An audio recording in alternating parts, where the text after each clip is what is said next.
Fala aí, galera, quarta e última parte do vídeo sobre fascismo, né? E agora eu vou falar, né, sobre o que aconteceu anos atrás com Leon e Nilce, né, que a galera de esquerda arbitrou que nazifascismo ou nazismo é de direita, porque a embaixada alemã diz que sim. Então vamos entender o ponto. Né, eu descrevi mais ou menos o cenário geopolítico, né, que foi primeiro a Revolução Inglesa, depois a Revolução Francesa, e aí teve a Revolução Russa e etc.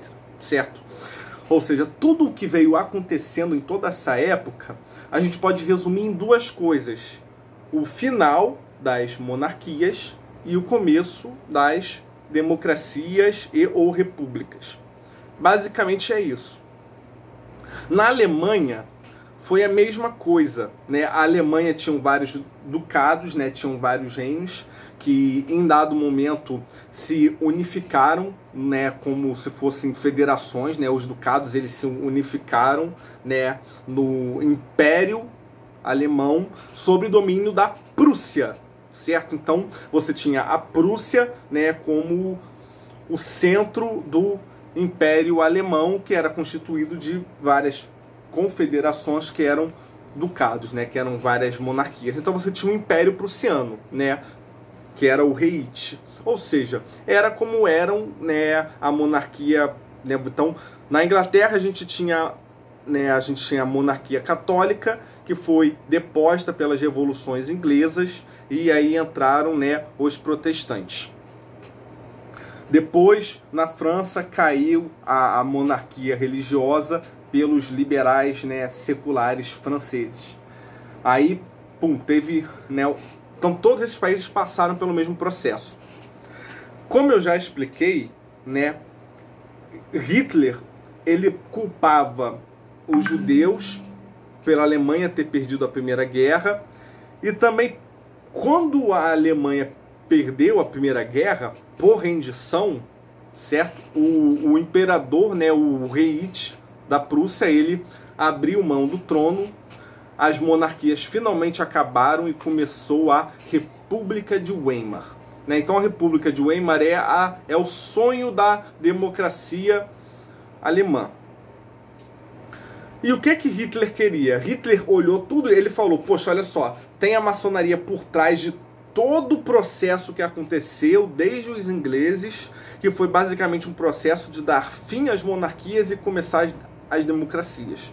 Então, para a gente combater isso, né, a gente tem que acabar com a democracia. Eu quero trazer um Império Alemão de volta.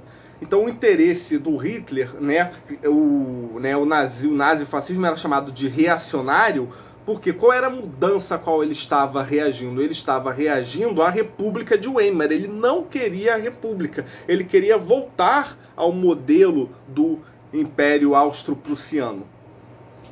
Ou seja, por que a embaixada da Alemanha, por que os alemães dizem que nazismo é direita? Não tem nada a ver com conservadorismo, com religião, não tem nada a ver com economia, com desapropriação e etc. Tem a ver com modelo político, tá? Naquela época, eles entendiam como direita tudo que é a favor dos antigos regimes, ou seja, dos impérios e das monarquias, e como esquerda, tudo que é pró-república ou democracia.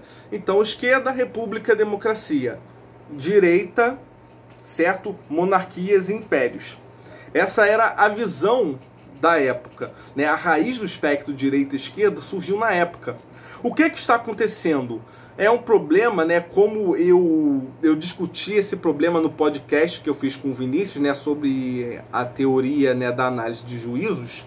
E para qualquer pessoa que estuda fenomenologia linguística, né, os problemas da linguagem, sabe que alguns debates são insolucionáveis porque as partes partem de uma definição diferente. Então, quando a direita hoje diz que nazismo é esquerda, ela não está usando direita e esquerda política, ela está usando direita e esquerda econômica. Então, para uma certa galera, a definição de esquerda é tudo aquilo que tende à coletivização, ao socialismo, à crítica ao modelo capitalista, né? Enquanto direita é tudo que é pró-livre mercado. Então, enquanto a embaixada alemã está dizendo que nazismo é direita porque ele era pró-império e contra a República de Weimar, você percebe que até então, seja lá qual for o modelo econômico, não importa, certo? Ou seja, a direita brasileira hoje quer forçar que o nazismo é de esquerda usando modelo econômico. E a esquerda quer forçar que nazismo é direita forçando o modelo político. Um está usando uma régua e outro está usando outra. É como eles estarem querendo debater, né, o que o negócio é, sendo que um está usando, sei lá, tipo, não é nem uma questão de régua, né? Porque, né, o termo régua, né, se eu falar que eles estão usando réguas em escalas diferentes, é um problema só de escala, e não um problema de categoria. Eles, na verdade, eles estão usando né, medidores de grandezas distintas. É como se um estivesse usando alguma coisa que analisa abalo sísmico e o outro está usando um aparelho que mede amperagem de corrente elétrica, entendeu? Eles estão trabalhando com grandezas, né, que não são do mesmo, sequer do mesmo âmbito de debate.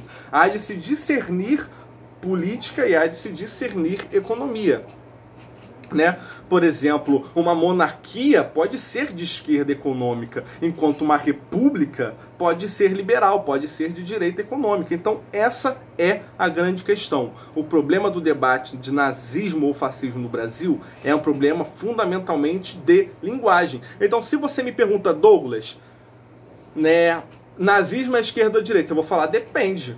Para a forma como era definido esquerda ou direita geopoliticamente, no contexto das primeiras guerras, no contexto, né, da primeira mudança, né, da primeira transição política das monarquias para as repúblicas ou democracias, nazismo foi de direita. Por quê? Porque o nazismo era contra a República de Weimar e queria trazer o Império Prussiano de volta. Agora, se ele era esquerda ou direita econômica, aí isso é um outro debate. Então, esquerda ou direita política ou geopolítica? Para a definição da época, ele era de direita. Isso é incontestável, tá? Mas isso também não quer dizer muita coisa. Isso não pode ser usado para espantalhar a direita hoje, porque a direita hoje é simplesmente definida de outra forma, né? Por exemplo, se a gente usar a régua da época, liberais são esquerda. Porque os liberais ingleses foram contra a monarquia, né, católica e quiseram acabar, né, e apesar da Inglaterra continuar sendo monarquia, ela deixou de ser pelo menos uma monarquia clericalista e ela virou uma monarquia representativa, né, parlamentar e etc. Entendeu? A Revolução Francesa, como eu já falei, também foi comandada pela elite econômica, por burgueses. Foi comandada por um pensamento liberal. Então, o liberalismo na época era esquerda. Entendeu? Essa é a grande questão. Você compreende como é um debate linguístico, né? E é um problema tão bobo, é uma distinção de linguagem tão simples, tão básica, e ver youtubers, né, youtubers que se dizem geniais, formadores de opinião em ciência política e econômica, eles estão há quase uma década debatendo esse tipo de coisa, sem perceber que eles estão trocando tiro, sem ter sequer definido as coisas, sem ter sequer percebido que eles estão usando uma linguagem completamente diferente. Eu acho um absurdo eu ter que ter criado um canal no YouTube para solucionar um problema tão simples, né, que uma patota inteira de pseudo-intelectuais não conseguiu resolver em uma década. Cacete! Não é possível, vocês são burros ou vocês são cínicos? Né? Enfim, ai meu Deus, eu perco a paciência. Então, continuando. Agora sobre questões econômicas. O fascismo ele não é nem liberal nem comunista. Por quê?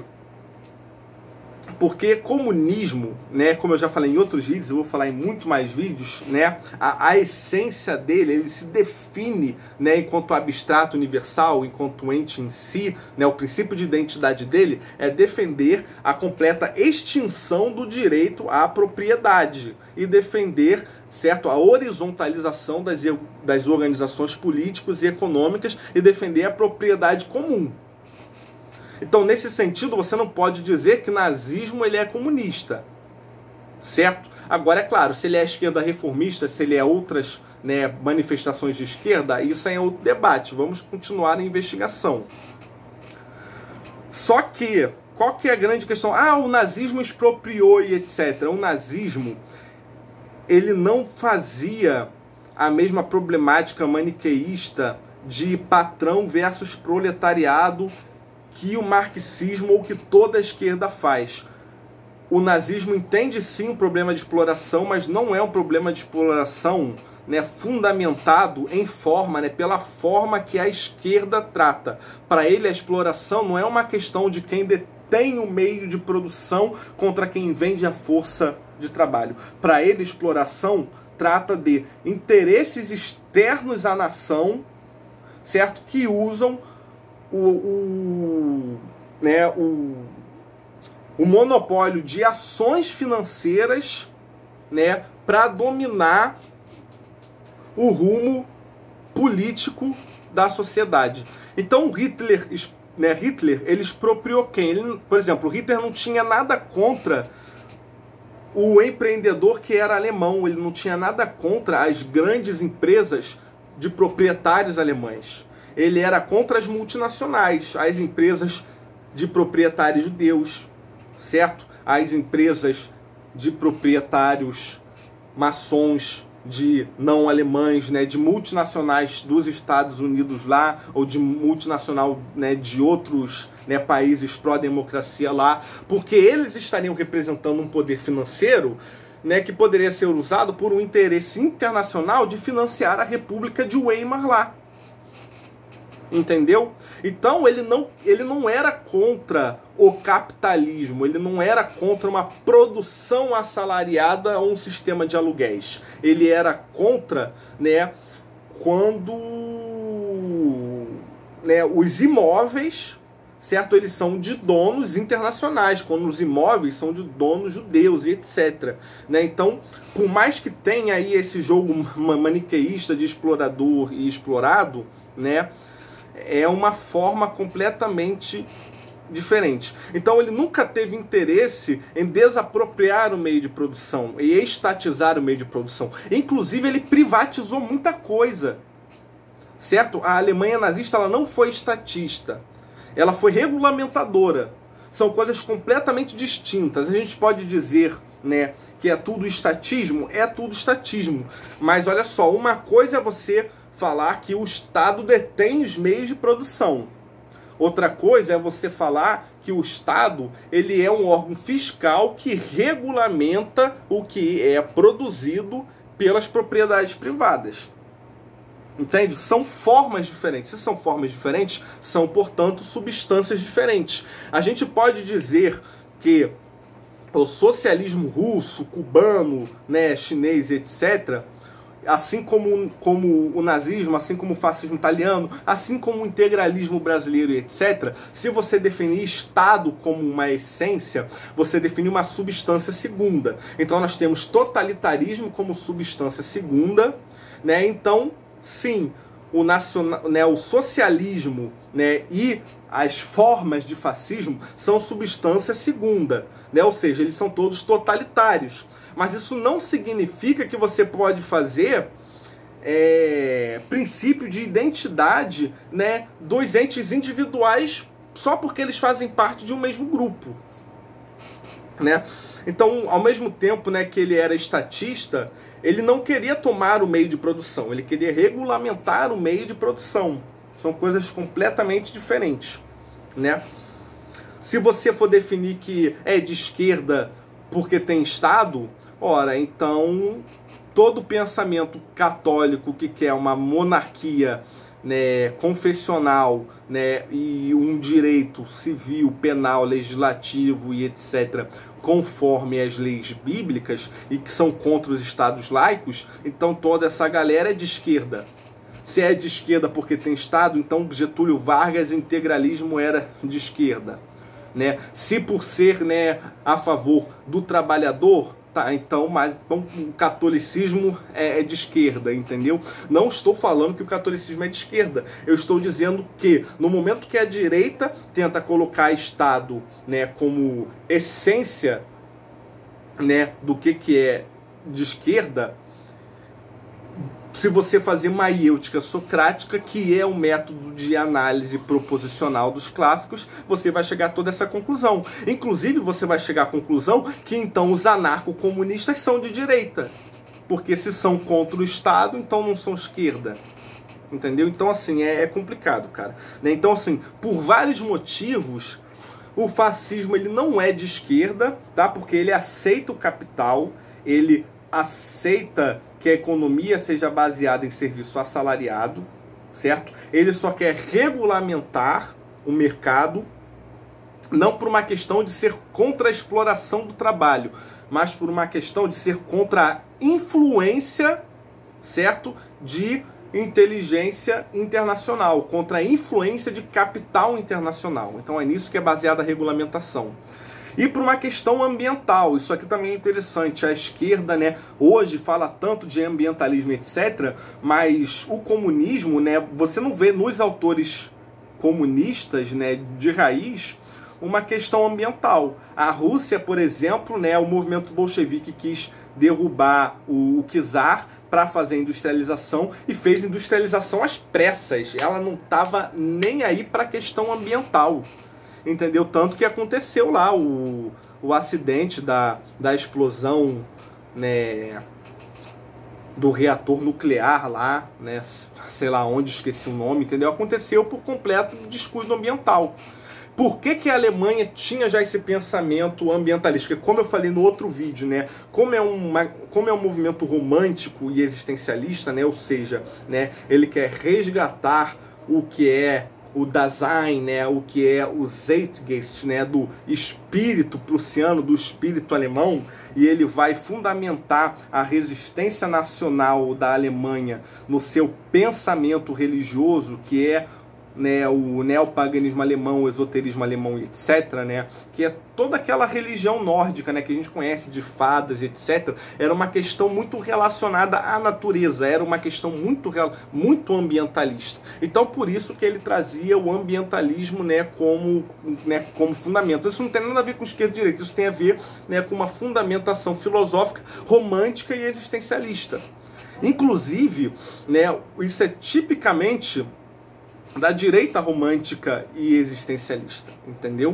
É impossível dizer que Hegel era esquerda ou que Heidegger era de esquerda e etc.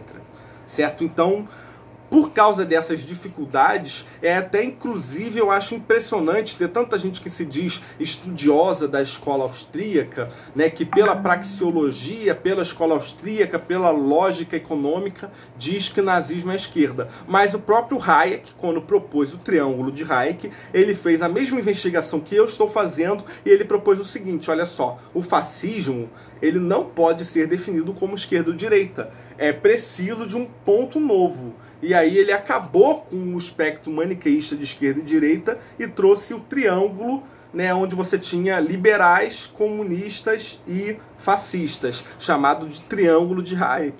E hoje já surgiram tantos novos pontos, surgiu tantas novas coisas que colocam, né, as antigas definições em contradição quando você faz maiêutica, né, quando você coloca novos pensamentos políticos dentro dos antigos maniqueísmos de esquerda e direita, né, você acaba descobrindo tantos problemas de princípio de identidade, não contradição e terceiro excluído, que o próprio triângulo de Hayek já caducou e nós temos o diagrama de Nolan. Né, e o próprio diagrama de Nolan já caducou e já se faz necessário hoje, né, colocar um eixo a mais, um eixo Z, e criar, né, o plano cartesiano de Nolan num plano cartesiano, né, tridimensional. Então é isso. Então, assim, fascismo ele é a terceira posição, tá? Ele é a terceira posição.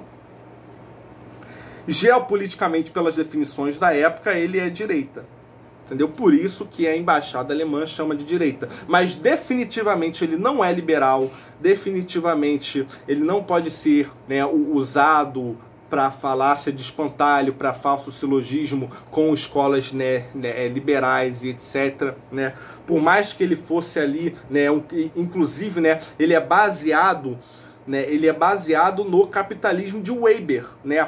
A forma como Weber, né, defende um capitalismo burocrático, né, um capitalismo, né, regulamentado. Então, apesar dele não ser liberal à laissez-faire, ele é capitalista, certo? O fascismo, ele é capitalismo weberiano, ele é um capitalismo burocrático, é um capitalismo corporativista, certo? Então, assim, em hipótese alguma ele é comunista, certo? Ele é diametralmente oposto a tudo o que o comunismo defendia. O comunismo é internacionalista, o comunismo é contra as culturas locais, ele acha que a cultura local tem que acabar para o proletariado de todo mundo poder se unificar num único pensamento e transcender as fronteiras culturais. Ele acha que a cultura de um povo, por genealogia da moral, ela é criada pelas classes dominantes para, né, para explorar e alienar as pessoas de sua condição de classe, né? Enquanto o nazismo, ele é tradicionalista, ele é identitário, né? Claro que a gente não pode falar que ele é religioso no sentido conservador, mas ele é religioso no sentido neopositivista, no sentido existencialista, de defender tradições, né, de seu povo para criar uma unidade de identificação como resistência contra influências de interesses externos, internacionais, geopolíticos, etc. Então, o fascismo, assim como o nazifascismo, ele é diametralmente oposto a toda cosmogonia, seja geopolítica, seja filosófica, seja econômica, do pensamento de esquerda, ou seja, da esquerda reformista, etc. Tá? Então o nazismo, ele definitivamente não é esquerda.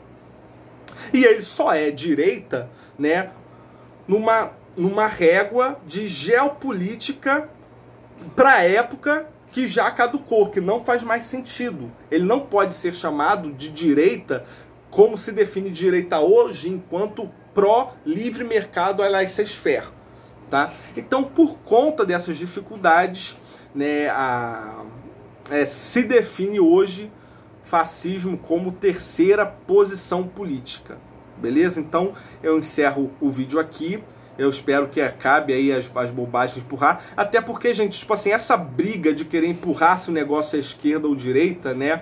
É uma briga essencialmente desonesta. Porque tamanho interesse em dizer se o nazismo é de direita é um interesse desonesto de querer usar, né, falácia do espantalho, usar falso silogismo, usar ad hominem, etc., né, para ajuizar toda a direita, tomando o nazismo como uma referência de espantalho. E a mesma coisa da direita que quer chamar ele de esquerda. É uma entendeu? E esse pessoal se diz aristotélico, se diz falar que nazismo é de esquerda por substancialismo, etc. Mas Aristóteles nunca defendeu isso. Aristóteles nunca defendeu um substancialismo para você poder ajuizar todo um grupo.